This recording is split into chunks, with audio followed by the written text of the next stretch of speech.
Broadcasting from the University of Michigan, the Michigan Youth Caucus and the University of Michigan College Democrats present DEMTV. With your hosts, Josh Strasnick and Dana Cronin. Tonight's top stories: too close for missiles? I'm switching to tasers. And election finance fraud for the kids. And giving the people what they want is Dan Villamarin bringing us the weather.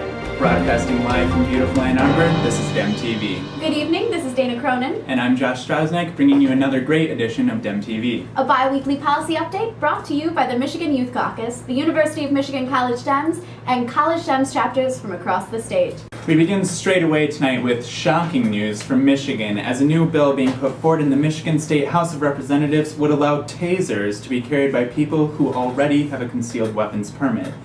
However, even this unprecedented loosening of the law is being criticized by those who call it too restrictive. An owner of a gun store in Toledo, Ohio, criticized the law for not allowing tasers to be carried in places like daycare centers, university classrooms and dorms, churches, and sporting events. This man is completely right. Every day I feel unsafe in my dorm room because I can't give somebody 10,000 volts when I feel threatened. The events at MSU last weekend show that college students throughout the state are clearly mature enough to handle such a tool. But it's not just about us. Our state's daycare centers are clearly vulnerable right now, so it may be a place full of 5-year-olds who don't understand the concept of danger and it's a very peaceful environment, but what if a gun battle erupts in there? Do we really want those 5-year-olds unable to defend themselves? The Democrats in the State House clearly need to think about the children. It's true. Let's protect those babies. Yeah. And speaking of children, Betsy Devos, wife of former Michigan gubernatorial candidate Dick Devos, finds herself under scrutiny as the Ohio Elections Commission levied a record $5.2 million fine against a political action committee she heads up called All Children Matter. All Children Matters PAC in Virginia sent $870,000 to its PAC in Ohio for the 2006 election cycle, an illegal move because the Virginia PAC was not registered in Ohio.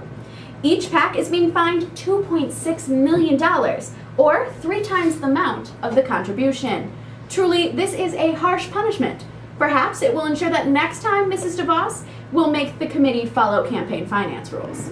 We now turn it over to our weatherman, Dan Villamarin, on location in the high-tech AccuWeather Forecast Center. For this week's forecast, take it away, Dan. Thanks, guys. It's been another strange week in the world of political weather. Beginning a little further away from home now, New York and Washington, D.C. can expect a shower of holy water as the Pope visits Yankee Stadium and the new home of the Washington Nationals, in his first visit to the United States since assuming the papacy.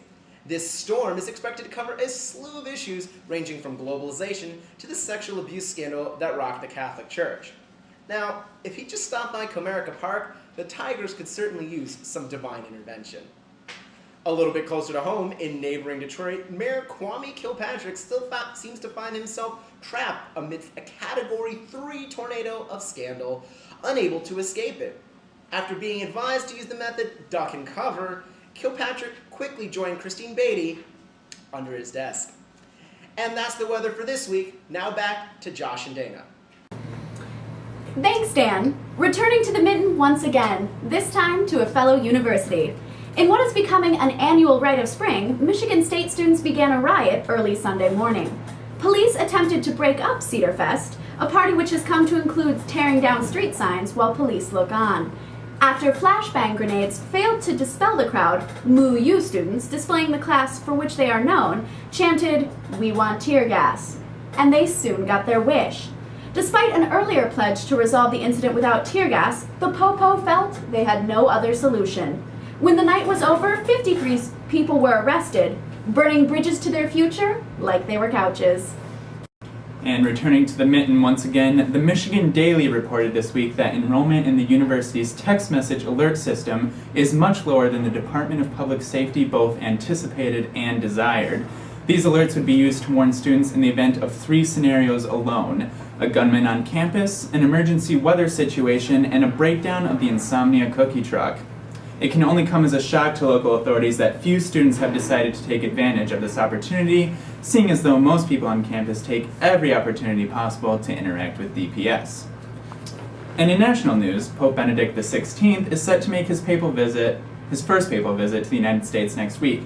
During his time in Manhattan, His Holiness is scheduled to visit 2 synagogues in an attempt to further the importance of interfaith relationships emphasized by his predecessor, Pope John Paul II.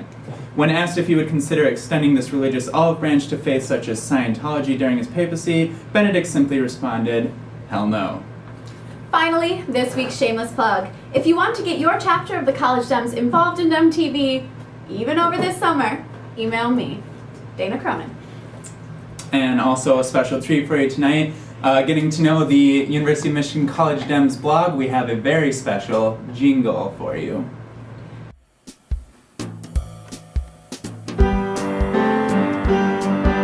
If you vote left and think liberally, if you hate Bush and the GOP, if you like Dems and you like blogs, umishdems.com/blog. We promise you'll be smitten with our updates from the mitten. We've got political opinions and the news of the day, kicking SNRBKAAA. We're a liberal blog with lots of sass. We're number 9 on Google for college ass. Clinton and Obama too. Kwame, you dog. umishdems.com/blog. umishdems.com/blog. Check it out.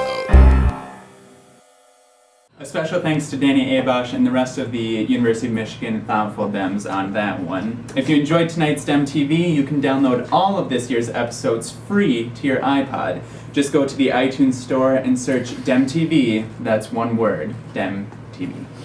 Signing off, this has been Dana Cronin. And I'm Josh Stroznak. Thanks for watching, thanks for downloading, it's been a great year. Go blue and keep it liberal.